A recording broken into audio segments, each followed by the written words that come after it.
টঙ্গী মাজার বস্তিতে যৌথ অভিযান, মাদক ও ছিনতাইয়ের অভিযোগে গ্রেপ্তার 24 জন।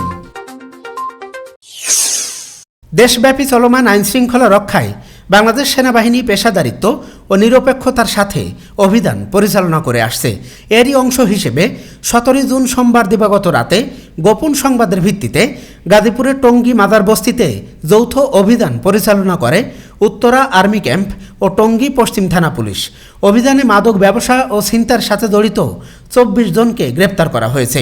অভিযানে অভিযুক্তদের কাছ থেকে জব্দ করা হয় 16 বোতল মদ, 5 রোল ইয়াবা সেবনের পেপার, 6টি মোবাইল ফোন, 1টি স্বর্ণের দুল, 2টি মানিব্যাগ, 20টি গ্যাস লাইট, বিপুল পরিমাণ মাদক সেবন সামগ্রী এবং নগদ 2,65,000 টাকা।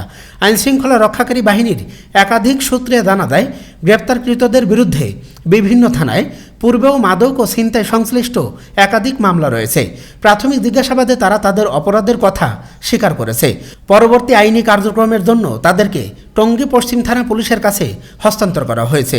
বাংলাদেশ সেনাবাহিনী জানিয়েছে, আইনশৃঙ্খলা পরিস্থিতি স্বাভাবিক রাখা এবং অপরাধ নির্মূলে ভবিষ্যতেও এ ধরনের অভিযান অব্যাহত থাকবে। সুনির্দিষ্ট তথ্যের ভিত্তিতে উত্তরা আর্মি ক্যাম্পের সদস্য এবং আমাদের গাজীপুর মেট্রোপলিটনের টঙ্গী পশ্চিম থানার পুলিশ আমরা এই মাজার বস্তিতে যৌথ অভিযান পরিচালনা করি।